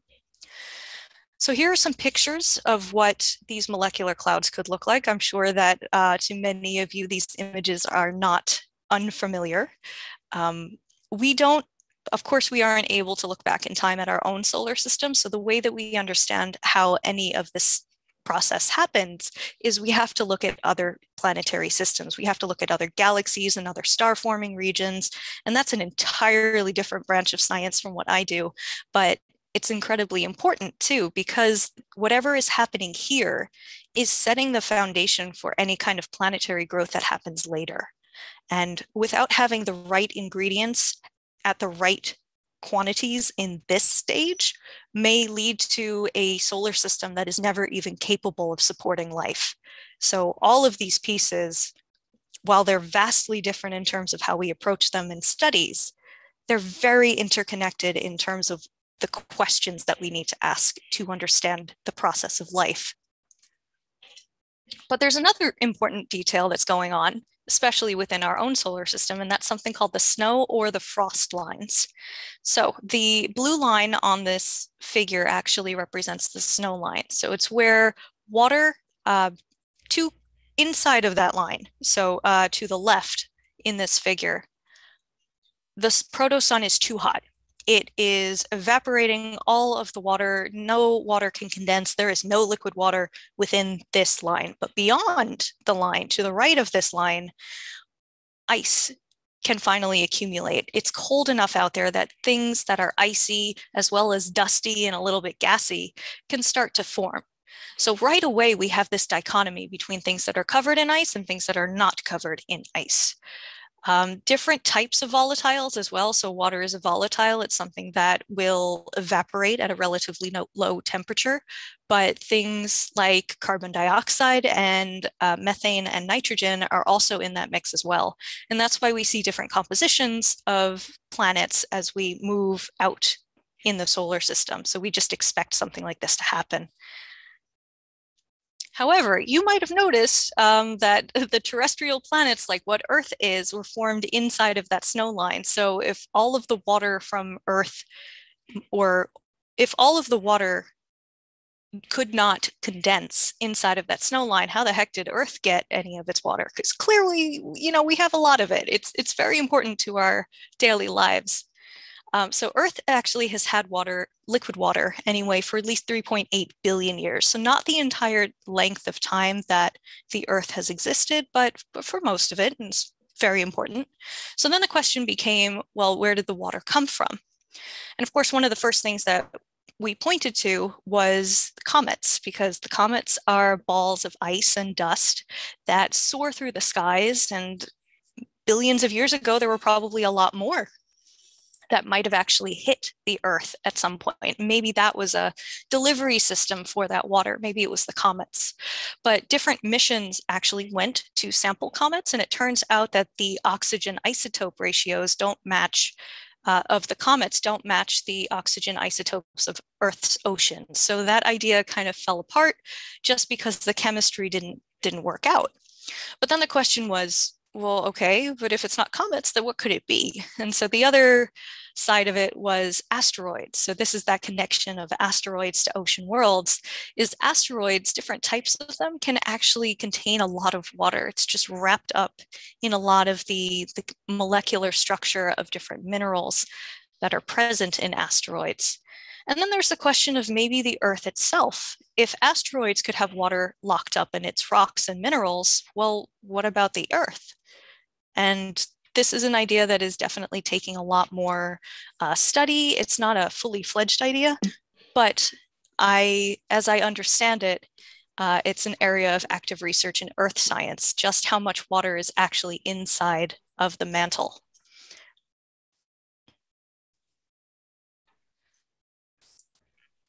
So what we have here, what I'm talking about here are calcium aluminum inclusions, which are the oldest solid structures in the entire solar system. This is the first thing to have solidified from the molecular cloud at the beginning of the solar system. So measuring the age of these is how we get the age of the Earth. And we assume the age of the other planets too, although maybe, oh, I'm not a meteoriticist, but maybe that's not a great assumption. I think it is, but I'm gonna have to check on that later anyway. So yeah, CAIs, or these calcium aluminum inclusions, are the oldest solid substances in the solar system. We study them because they've been included in meteorites that have fallen through Earth. And we go out and we find these meteorites, and we bring them back to the lab, and we just measure different isotope ratios that tell us different information about these CAIs. What this one is particularly in terms of its type is something called a carbonaceous chondrite. And that's only important because some of these carbonaceous chondrites can contain a lot of water, up to 22% by mass. And again, that's just a lot of the water that's actually locked up in the different minerals. And a lot of these minerals are actually things that you might be familiar with in your own lives. So the technical term for them are things like phyllosilicates, which is a sheet silicate. So they're arranged in like bed sheets almost, or layers on a cake. They're just very thin layers of a cake. So they just kind of line up on top of each other until they form large bricks. So something like talc, if you've ever used talcum powder, that's talc. It's a very, very soft mineral. Biotite or mica, black mica, is actually a very brittle kind of mineral. But those are both hydrated minerals, which means that within their mineralogical structure, there actually are water molecules. And under the right conditions, such as heat and pressure, that water can actually be released. And you might be thinking, you know, the right temperature and pressure, like something like an asteroid impact event on Earth? And the answer is yes, potentially. If all of these minerals got vaporized and then caught by an early Earth atmosphere, then maybe all of that water would have become trapped. And to test this idea, this is what the OSIRIS-REx mission to the asteroid 101 Bennu is actually seeking to test out. So at this point, the actual sample collection, and this is the really cool part, because meteorites that have fallen to Earth have been altered by Earth's environment. So there's some information that is completely lost because it's been weathered and it's gone through Earth's atmosphere. That cannot be retrieved. It's gone forever. However, if we went to an asteroid and picked up a sample and then protected it on the way back, we would get this completely clean sample as if it had just been plucked off the asteroid yesterday. And that's exactly what the OSIRIS-REx mission is going to do. I will say it's not the first of the asteroid missions. There are actually two that the Japanese Space Agency have done before, but this is the first NASA mission to have done it. And we went to this asteroid particularly because it was a carbonaceous chondrite. So it's one of those that is supposed to be very rich in water. And we're actually going there to test out exactly how well that that value holds. And we're going to figure out, you know, is this actually true, or is this just something that we are biased against because of the particular measurements that we're doing? So we won't get that information. The sample won't actually return until September 2024, but you know, it's on its way. So let's just hope it arrives safely. There's another wonderful process that happens on the Earth itself, and it ends up being very important in different planetary processes, and it's something called serpentinization.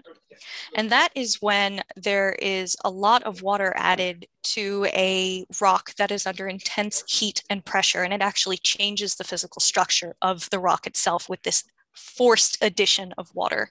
It's a specific type of metamorphosis, actually, that is fairly common around at the deep sea floor, potentially even things like hydrothermal vents on the bottom of the seafloor, and at tectonic plate boundaries, especially those that occur around or underneath the water. So this is something that is observed on Earth. Here's an example of that. We can take a rock like peridotite, and we expose it to seawater under high temperature and pressures, and we can actually end up with this totally different rock called serpentinite.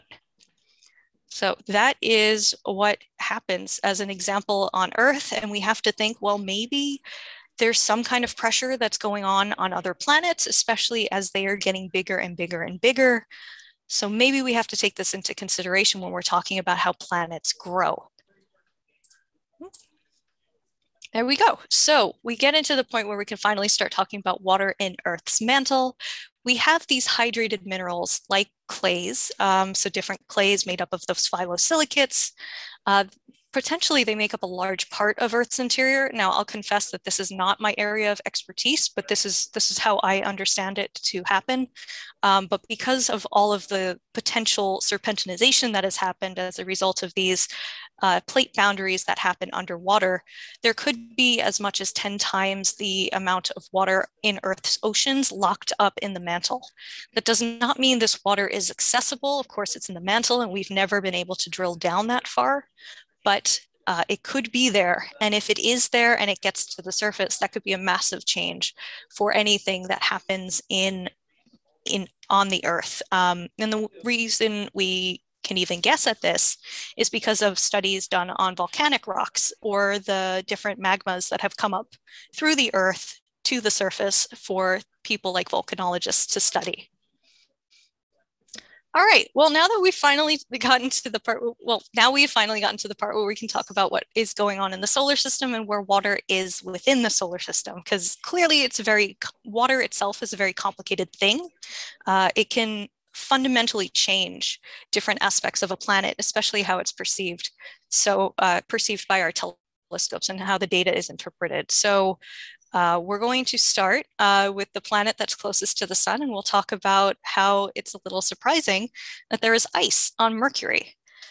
because you might be thinking, well, Mercury is the closest planet to the sun. How it should be very hot. How could water ever solidify, and not just solidify, but stay solidified?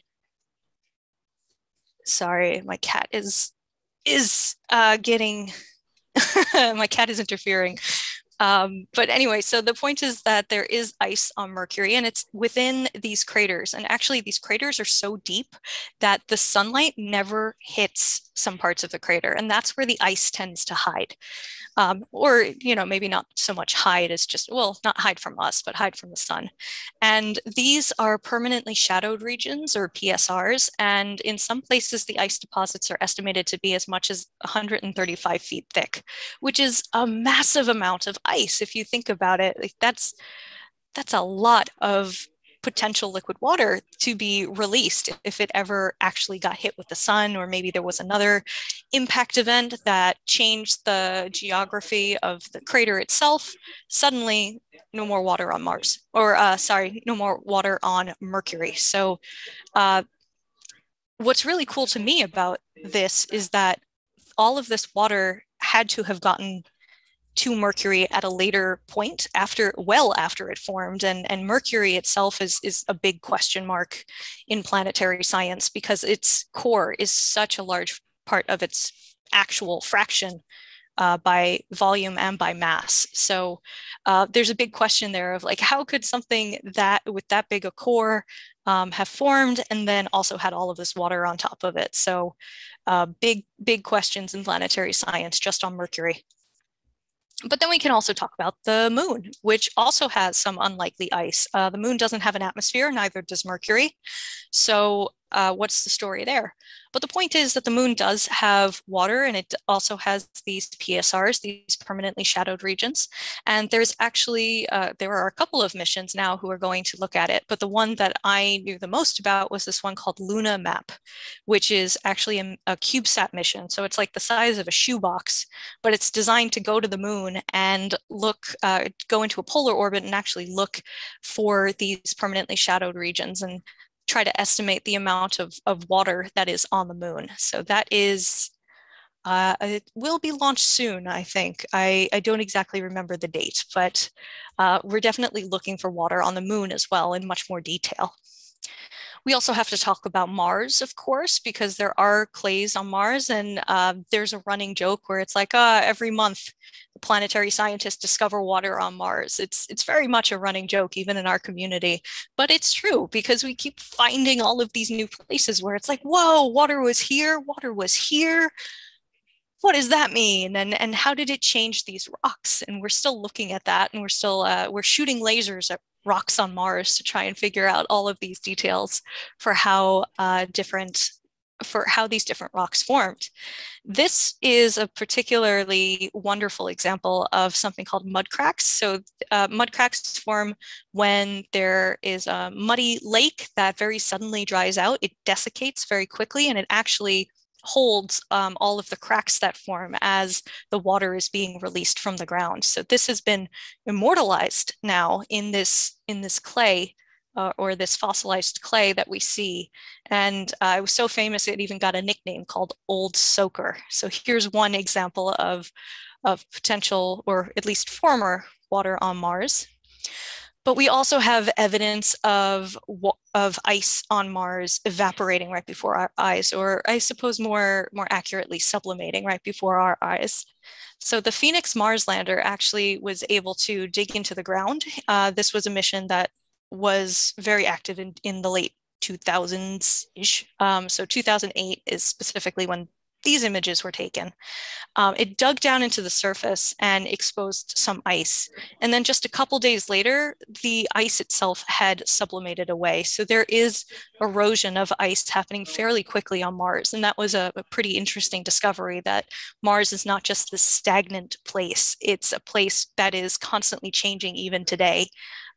Maybe on very small scales, but something measurable, which is pretty wonderful.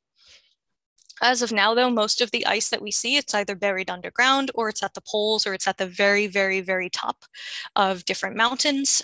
We call them mountains, but they're actually volcanoes on Mars, and they are massive.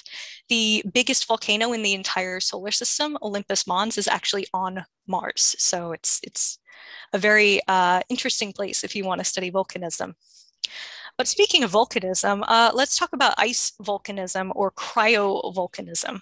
Specifically, this one example on Ceres, which is the largest, actually, it's so large. It used to be an asteroid, but now it's classified as a dwarf planet, which is the same class as Pluto right now. And we think that this one mountain on it called Ahuna Mons is thought to be a cryovolcanic dome. So it's literally an ice volcano. And if it is an ice volcano, then it would be the closest cryovolcano to the sun in the solar system. So what is cryovolcanism? That is an excellent question. I have a slide on it, actually. But it's pretty much what you would imagine if you heard the words ice volcano. So instead of a volcano spewing out hot molten rock, it's actually kind of oozing a slurry of ices and water and maybe some other chemicals like ammonia. There's a lot of just gunk coming out of these places. I can't get too much more specific than that because the truth is we don't actually know a whole lot about how cryovolcanism works. That's actually part of my active research that I'm working on is trying to figure out exactly what happens when we say there's a cryovolcanic eruption. Like what does that actually look like and how long does it last? And so again, happy to answer questions on it, but there's a lot that we don't know. And so I'm just going to ask you to think of an ice volcano and whatever that looks like in your head, just stick with that. It probably happened somewhere in the solar system. Oh, hi. Finally, we're out at Jupiter again. We've already kind of been introduced to Europa, but it's not the only place that has water out there. These images are not to scale. They're actually not great at all. So of course, they're not that close to Jupiter in the first place, but Ganymede is actually the largest moon in the solar system. So it's much, much bigger than all of the other four. But what's interesting about Io, Europa, and Ganymede is that they're in something called a resonance with each other, which is a perfect ordering where they have integer orbits of each other. So for every one orbit that Ganymede does, Europa does 2 and Io does 4. And the fact that they're in this resonance actually helps keep the liquid water oceans instead of having them freeze out. There's always a little bit of push and pull between Jupiter and the other moons. And that kind of tension actually leads to the generation of a lot of heat via friction. So it's very important actually that these things that these resonances are maintained.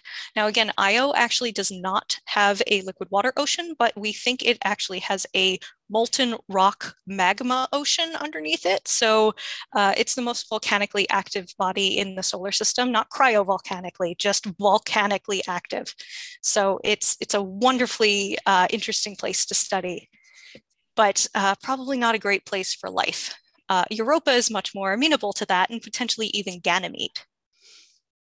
So to talk about the Jupiter system, I do want to mention the Galileo mission of the late 1990s and try to motivate the reason for why we should go back there. Galileo was, that poor mission. I feel like it was hit by a string of bad luck, or at least that's how I understand it, that it had a lot of delays to the launch. And when it finally launched, one of the antennae did not deploy properly. So the data that we got back from that mission was only about 10% of what we actually expected to get. And what we got was amazing. And it made us ask so many questions, but it was very frustrating to not be able to have enough to get answers with that information.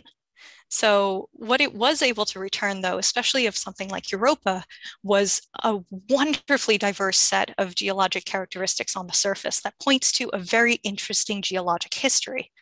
especially because Europa's surface is actually estimated to be very young, which means that there must have been a lot going on to constantly overturn the surface. Something like what plate tectonics might do here on Earth, but not quite plate tectonics on Europa. We're still trying to figure that one out. So what's really a cool fact about Europa is that most of its surface is younger than dinosaurs, actually. So the non-avian dinosaurs died out about 65 million years ago. There are parts of Europa's surface that are way younger than that. And actually maybe the majority of its surface could be younger than that. So that kind of, like, there was life here on Earth as Europa was just trying to get its surface geology figured out. And that part always just blows my mind a little bit. But anyway, here are some wonderful different features that you can see on Europa. Some of them, like the cycloids and the chaos and the icy chaos anyway, these are thought to be unique to Europa, but things like craters, not unique to Europa. Craters are everywhere in the solar system. But since we have so many questions that still need to be answered about Europa and the entire Jupiter system, we are going to send the Europa Clipper mission, which is right now scheduled to launch in 2024. We're going to hope that it maintains that date, and it's going to give us the best pictures that we've ever had of Europa. I'm going to pause here just to take a sip of water.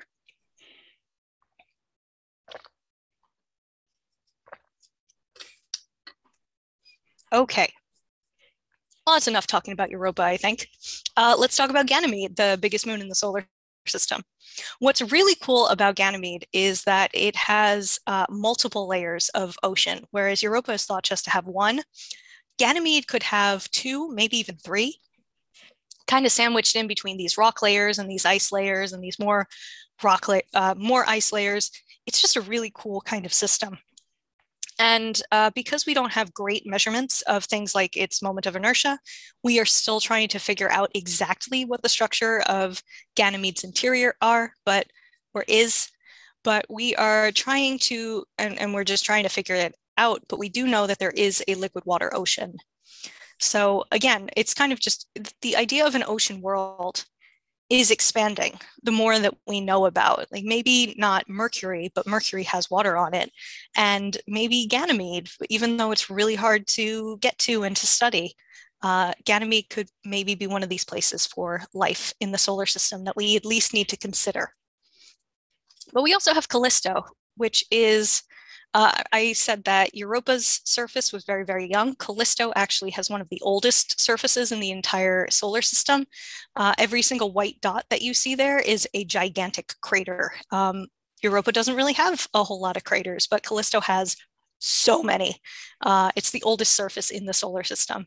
We think that it has or could have a subsurface ocean. It has not been confirmed. Could it be a place for life? Maybe. We're going to have to go back and check that a little bit more. But we're going to put that up there, and we're going to say it's a possible ocean world. Not a definite, but a possible. All right, well, now we can talk about the Saturn system, though, because if it has so many beautiful moons, really. I know I did my PhD on Jupiter's moons, but Saturn's moons are also like absolutely gorgeous, especially this one, Enceladus, with its tiger stripes at the bottom. They're actually series of geysers that are just shooting volatiles and water and all kinds of good things out into space almost constantly.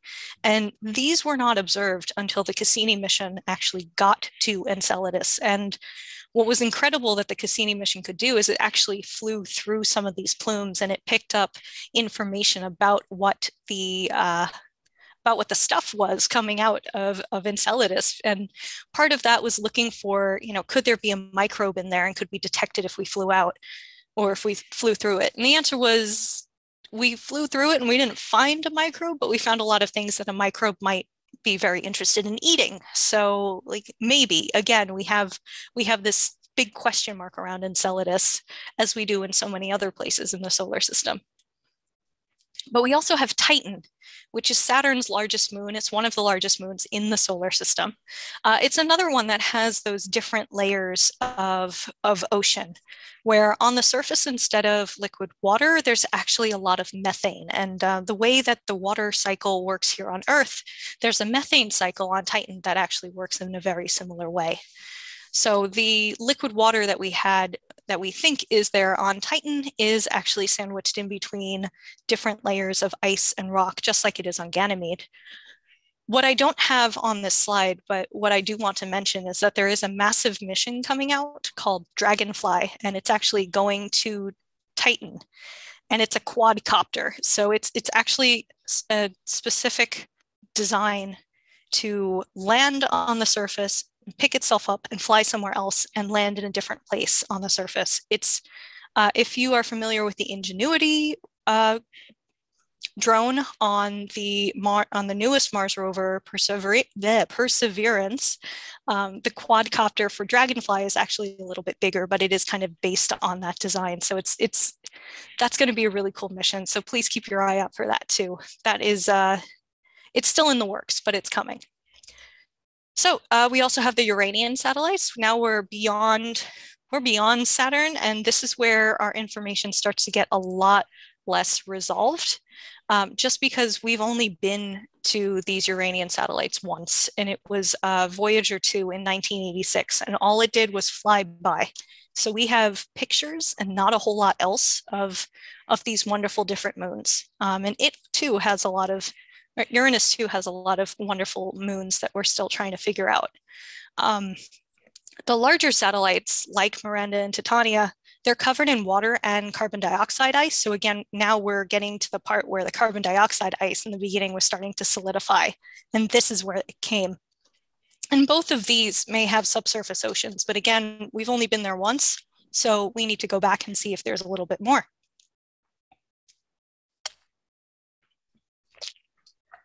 Next up, we have Neptune's moon Triton.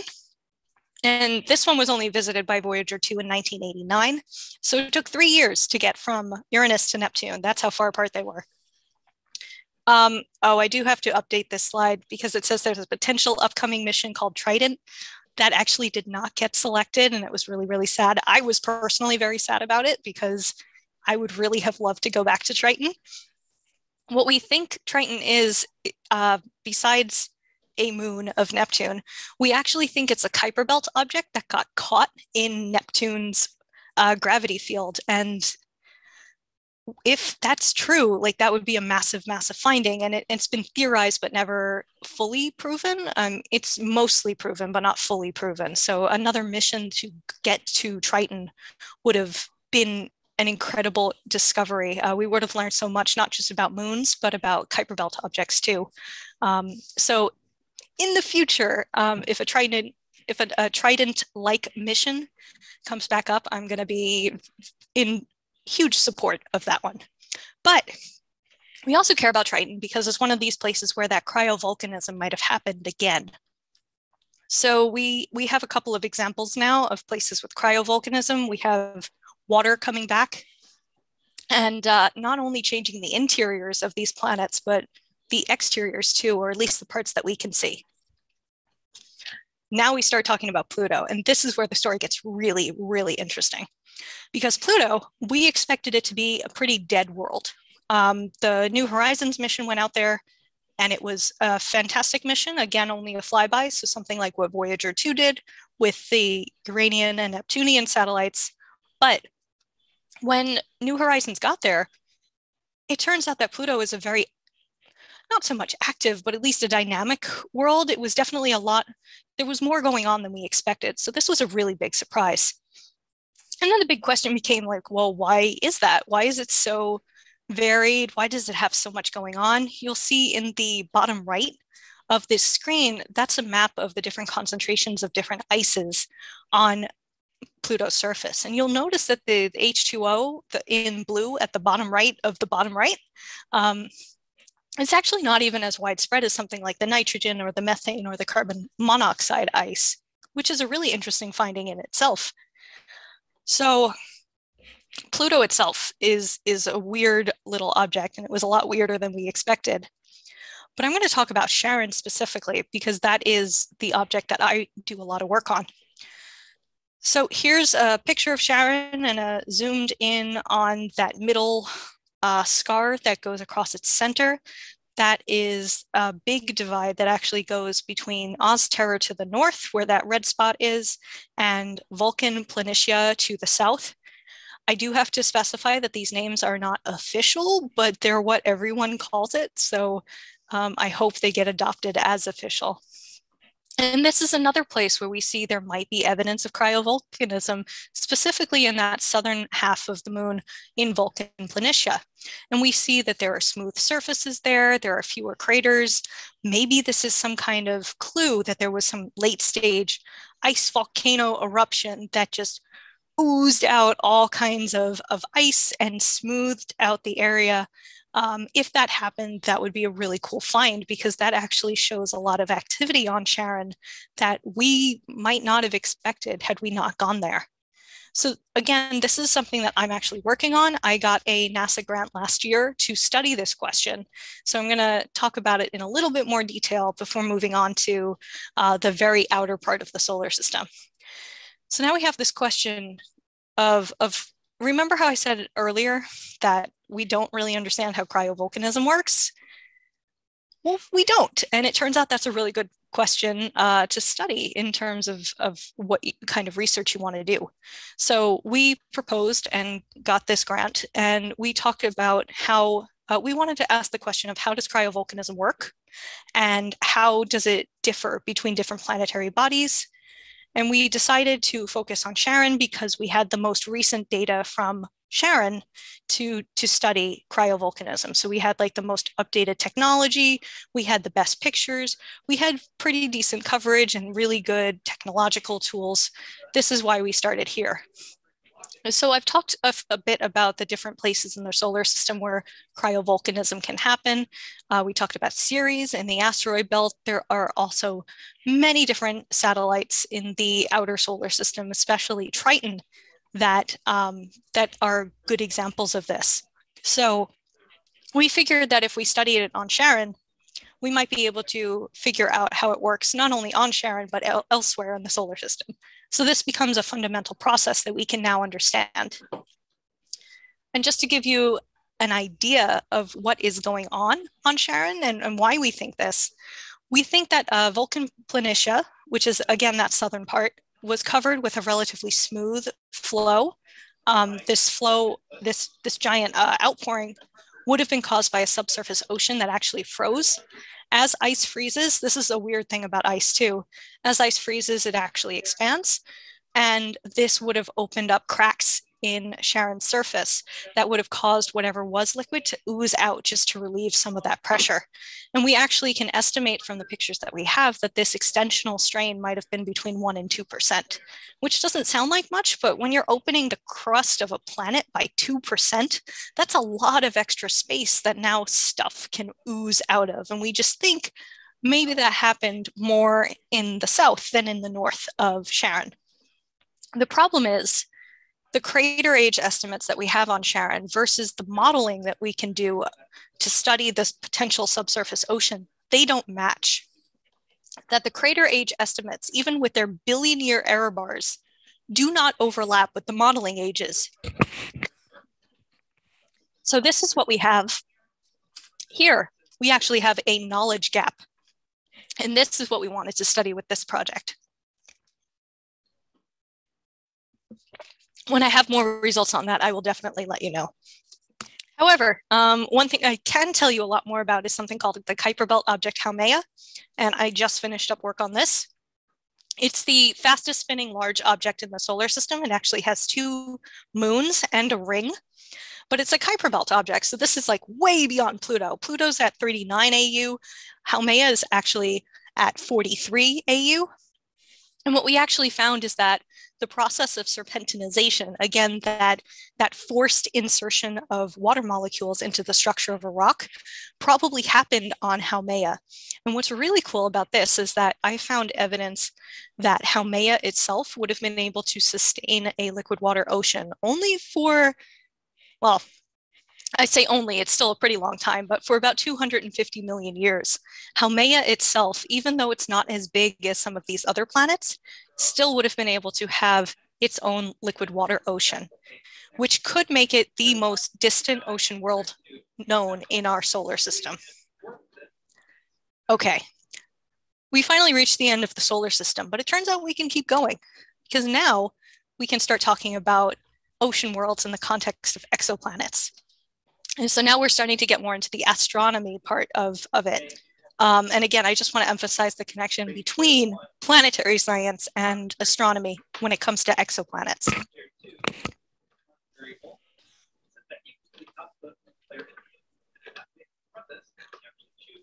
Right, so we have these classic examples of an ocean world. We have the wonderful Europa. We keep coming back to it because it is a very good example. What we actually have here on this slide is that there are former ocean worlds even in our own solar system. We know that Venus used to be very similar to Earth, but it clearly isn't anymore. And we are actually going to study, we as in NASA is sending 2 different missions to study Venus to try and figure out more about it. I can promise that these missions are going to send new data. I don't know if we will get any new answers. I'm really hoping that we do, but of course, many times that finding one answer leads to 6 more questions, and that's a really frustrating part of being a scientist, is that you can never actually get to the end of knowing something. There's always something else. It's also a wonderful part too, though. And of course, we already did talk about Mars because there is some ice there that we can still see. It's not nearly as hot as Venus, but it's definitely still a dry and dead world. So the question is, how did these 2 worlds get to that stage, and where did they begin? So as the sun itself is changing in a planetary system, the planets themselves too are evolving, not just in terms of their structures on the inside, but also in terms of where they are positioned within the sun. So it's a dance almost between a sun that is still trying to figure itself out and a planet that might be migrating. It might get closer, it might go in. It might go in and it might get farther away. It's moving around too. Everything in the solar system, in any solar system, especially in the beginning, is incredibly dynamic. And it turns out that these planets and where they are positioned and for how long they're positioned in certain places, it could be an incredibly important influence on whether or not they are habitable.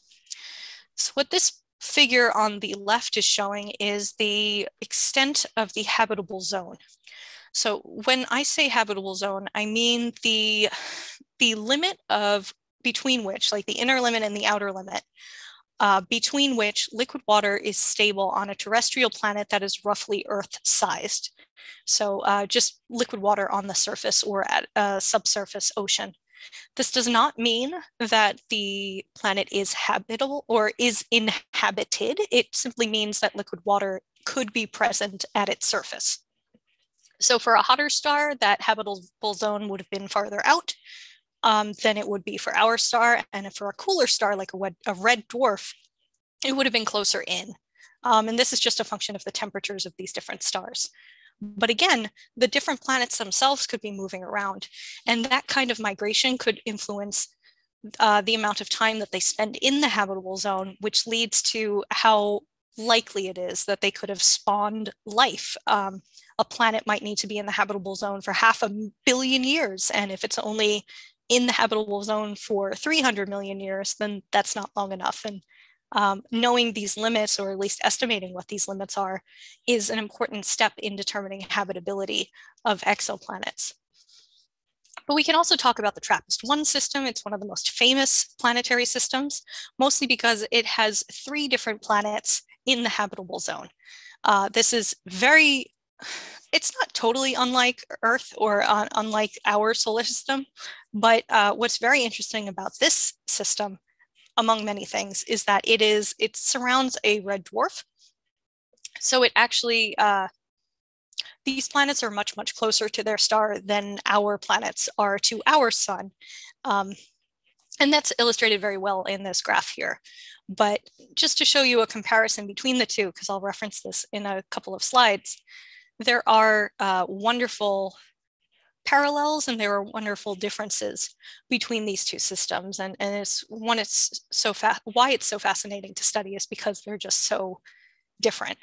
But then the other thing we can consider is that there should be exoplanet ocean worlds.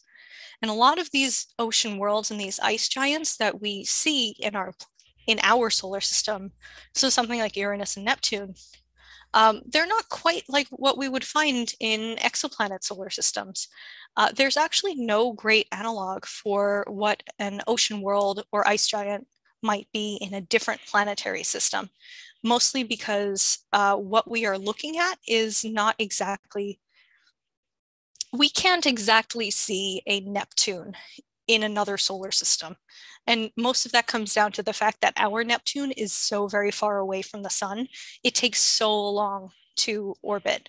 And we have not been looking at exoplanets for as long as it would take to detect an exo-Neptune out there. So a lot of the ocean worlds or the potential ocean worlds that we think we found are much, much, much closer into their sun or their star than our Neptune is.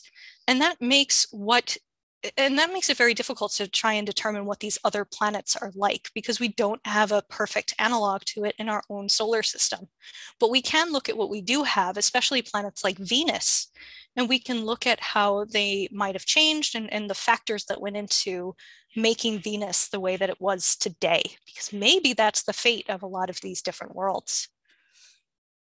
But exactly how many exoplanets are these ocean worlds?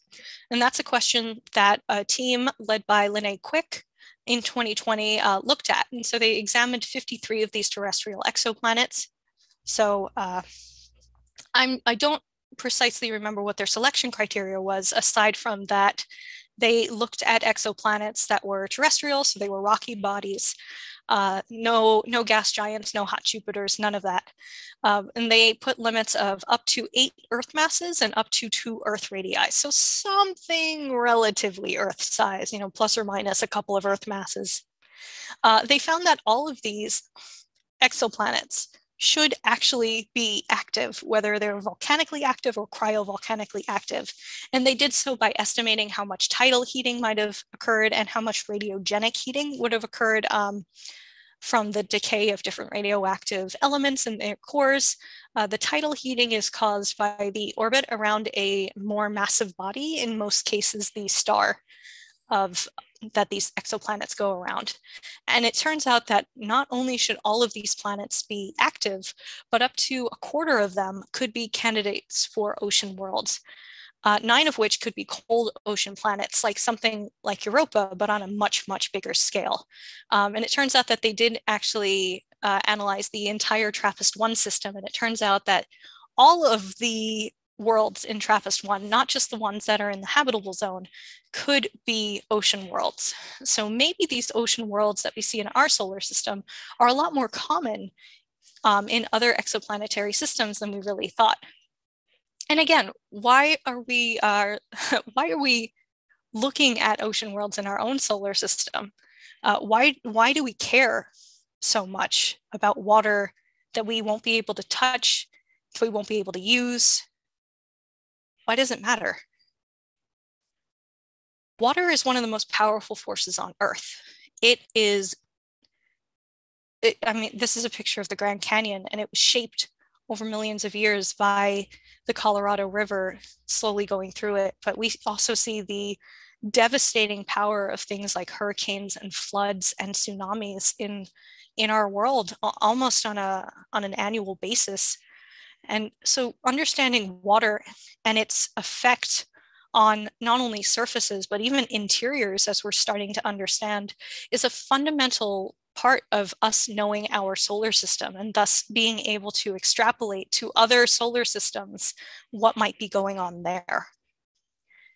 If we ever go back to the moon, which we would very much like to do within the next decade, but if we're actually going to start inhabiting the moon, then we're going to need water to survive. So knowing where water is on places like the moon and potentially even more distant in the solar system, this could be very important for things like human spaceflight in the future. And then, of course, we want to consider water's role, not just in the evolution of planets, but the evolution and even generation of life itself. Water is a critical ingredient for life on Earth. It's very reasonable to think it's a necessary ingredient for life elsewhere as well.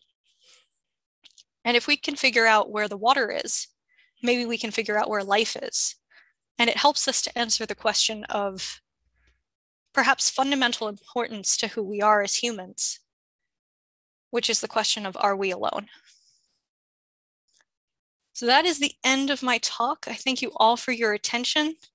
I know it's getting quite late where you are. So with that, I will stop and I will take any questions you have.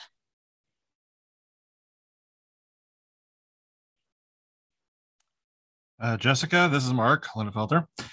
A bit of a question on the chemistry aspect for the water formation. Has anyone considered the aspect that the water could have been over time a chemical reaction, basically oxygen held in the rocks by some means, then combined through volcanism or something else to become water? Has anyone played that out, what the potential aspect from there could be?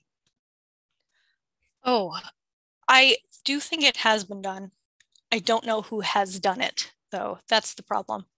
Because it's certainly possible that water is generated in some kind of rock process. And it's not just the fact that it would have been unlocked from the rocks, but they could have actually, under immense pressure, would have created its own water from oxygen and hydrogen. So the answer is like, yes, probably somebody has done that. And I unfortunately don't know who. Thank you.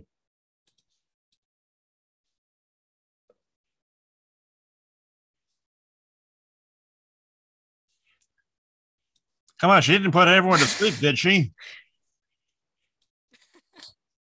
I do see that there's something in the chat, just that that someone read that the water on Mercury is from solar protons combining with oxygen in the rocks, 10 times water on the moon. That could be it too. That very much could be. Certainly make a lot of sense. But if it's from solar protons that are hitting in these shadowed regions, I would have to think more about the physics. This is one of those things where it's like, I wish I studied Mercury, because it's I wish I did, actually. I think it's one of the most fascinating places in the solar system. And I'm figuring, like, I've studied everywhere else, it feels like. I'll eventually make it over to Mercury too. 10 times water on the moon, probably. The moon has a wonderful history that is very intertwined with Earth, because the moon exists because the Earth-Moon impact happened that formed the moon and gave Earth a lot of its characteristics. So to study the moon is to learn more about the Earth as well, especially the Earth as it used to be. Yes, okay.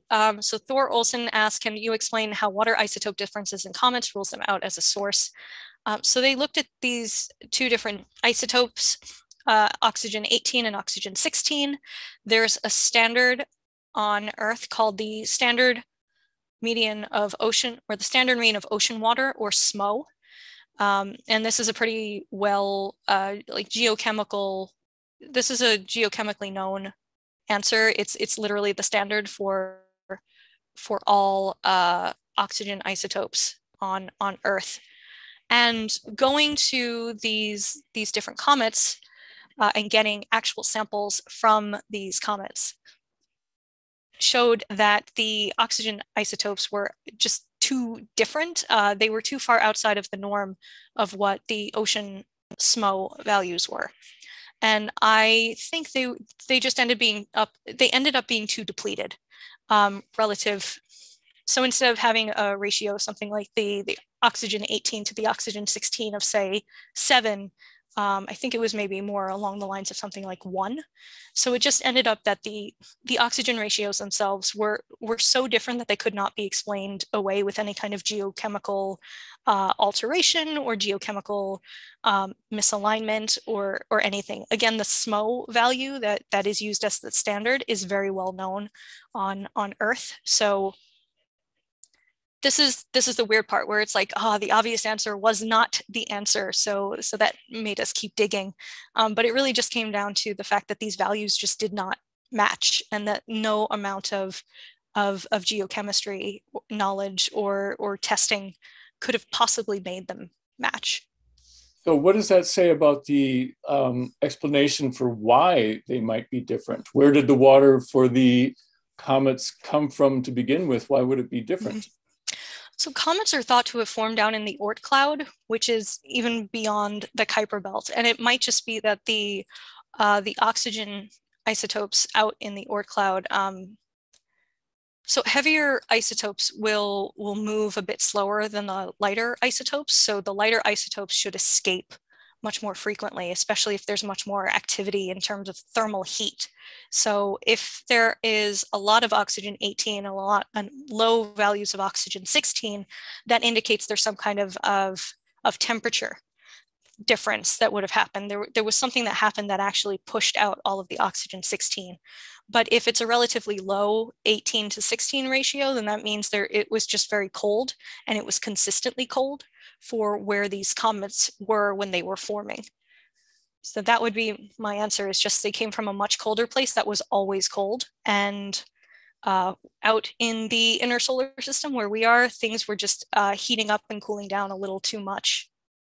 Thank you. That was a very nice presentation. Thank you. I see a question too from Martin Godfrey of what can Triton teach us, since it might be a Kuiper belt object tidally heated by capture by Neptune? For instance, do the water evaporate or form an ocean? Ooh, lots of questions here. So one of the big clues that Triton was or is a captured Kuiper belt object is the fact that it's in a retrograde orbit, which is very unusual. Most of the other satellites, in fact, I think almost all of them, go in a prograde orbit, just in the same way that the Earth and all of the other planets orbit the sun. But but Triton has to come in and just be its weird little self. So that's one of the big reasons why we think it was captured and it wasn't just formed organically, because it has a different angular momentum direction from everything else. So that's one thing we could learn. And if it was a Kuiper belt object, just being able to study it up close with something like a mission could tell us a lot about things like how much ice is on there. If we can get a mission that actually can orbit Triton, then it's going to tell us about its actual internal structure. And we can just figure out a lot about what it is that a Kuiper belt object is. Like, why is it spherical when so many other Kuiper belt objects are shaped like little snowmen? That's a little weird. So it's potentially a really big Kuiper belt object, and how many of those were out there, and what is it made of, and I don't know if we'll be able to do something as sophisticated as an isotope analysis, but just knowing the different concentrations of different ices on the surface and where they come from, what they mean. It's like we know so little about it that knowing anything more is going to teach us so much. So it's hard to overstate how much we could potentially learn from a mission to Triton. So hashtag Ice Giants mission if you're on Twitter. I have a question regarding the Juno spacecraft and its extended life. Are you aware of any projects that could be assigned to that, looking at the moons of Jupiter? Juno is not going to look at the moons of Jupiter. It's mostly an atmospheres mission to study Jupiter's atmosphere specifically. I think it has gotten pictures of the other satellites, but it's not. But they're not going to be used for a lot of scientific imaging. Unfortunately, it's a great spacecraft. It's just not a great spacecraft if you want to do Europa science. Well, thank you very much, Dr. Nobiello. Thank you for spending time with us tonight. It's awesome presentation. I know everybody here in the room enjoyed it, and I'm sure everybody on the call enjoyed it as well. And maybe as you move along in your career and your studies and your research, maybe you can come back, because I'm certain, I know we'd welcome you back. So pencil us in sometime in the future. So thank you very much. Well, thank you for having me, everyone. Have a great night. It was fun. Yes, you too. Good night, everyone. And thank you, everyone, joining on the call. See you next month. How's that? Take care, everyone. Good night.